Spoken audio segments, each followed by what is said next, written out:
ಈಗಾಗಲೇ ಜನಿಸಿದ್ದಾನೆ ಎಂದು ತಿಳಿದು ಕಂಸ ಹೆದರಿದ. ಗೋಕುಲದಲ್ಲಿ ಆಗ ತಾನೇ ಹುಟ್ಟಿರುವ ಎಲ್ಲ ಶಿಶುಗಳನ್ನು ಕೊಲ್ಲಲು ಅವನು ರಾಕ್ಷಸರನ್ನು ಕಳುಹಿಸಿದ. ಗೋಕುಲಕ್ಕೆ ಬಂದ ಇಂಥ ರಾಕ್ಷಸರಲ್ಲಿ ತೃಣವರ್ತ ಒಬ್ಬ ನಂದನ ಮನೆಗೆ ಬಂದ. ಯಶೋದೆ ಬಾಲಕೃಷ್ಣನನ್ನು ತನ್ನ ತೊಡೆಯ ಮೇಲೆ ಕೂರಿಸಿಕೊಂಡಿದ್ದಳು.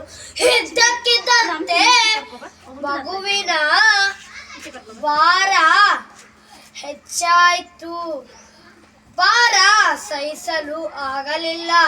ಹೀಗಾಗಿ ಅವನನ್ನು ಕೆಳಗೆ ಇಳಿಸಿದಳು.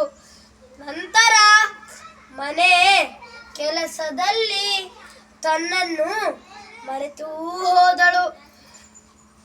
ತೃಣವರ್ತ ಬಿರುಗಾಳಿ ರೂಪವನ್ನು ಧರಿಸಿದ. ಗೋಕುಲದಲ್ಲಿ ಒಮ್ಮೆಲೆ ಕತ್ತಲಾವರಿಸಿತು.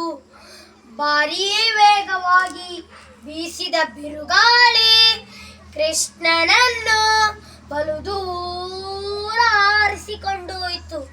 ಆದರೆ ಅದಕ್ಕೆ ಕೃಷ್ಣನ ಭಾರವನ್ನು ಹೊರಲಾಗಲಿಲ್ಲ. ಕೃಷ್ಣ ಆ ರಾಕ್ಷಸನ ಕುತ್ತಿಗೆಯನ್ನು ಬಲವಾಗಿ ಅದುಮೆ ಹಿಡಿದುಕೊಂಡಿದ್ದ. ಬಿರುಗಾಳಿ ಕೃಷ್ಣನನ್ನು ಎಸೆಯಲಾಗಲಿಲ್ಲ. ಕೃಷ್ಣ ಆ ರಾಕ್ಷಸನ ಕುತ್ತಿಗೆಯನ್ನು ನಿಧಾನವಾಗಿ ಹಿಚ್ಚುಕಲು ಶುರು ಮಾಡಿದ. ಆ ರಾಕ್ಷಸನಿಗೆ ಉಸಿರುಗಟ್ಟಿ ಸತ್ತು ಹೋದ. ಗೋಕುಲದ ಒಂದು ದೊಡ್ಡ ಬಂಡೆಯ ಮೇಲೆ ಅವನ ಹೆಣ ಬಿತ್ತು. ಇತ್ತ ಗೋಕುಲದಲ್ಲಿ ಎಲ್ಲರೂ ಗಾಬರಿಯಿಂದ ಕೃಷ್ಣನನ್ನು ಹುಡುಕುತ್ತಿದ್ದರು.